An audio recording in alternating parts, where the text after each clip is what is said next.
रात जदों विच खू आई, यूसुफ छम छम नीर तूफान रोया। कर कर जारियां आली जनाब अगे, इसे आली उत्ते परेशान रोया। मौला केड़े कसूर थी सजा पाई, ओ पैगंबर विछाई दरबान रोया। 40 बरस यकूब विछोड़े अंदर, दर्दे इजड़ दे विच अरमान रोया। उधर मिस्र बाजार विच शाह यूसुफ, अंदर कैद खाने बंदीवान रोया। बड़िया बड़िया दुखा मुसीबतां ती तंग आके माए कनान रोया। आए ऐसे जवाल दरपेश उस दे, पंजे विच सयाद दे आन रोया।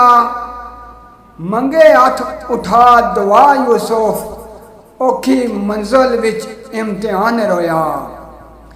अपनी फेल मुख्तारी दे जुर्म बदले हर एक फर्द बशर इंसान रोया। ऐसे फंदे विच फंस के सदीक साइयां यूसुफ इब्ने यकूब सुल्तान रोया। यूसुफ इब्ने यकूब सुल्तान रोया।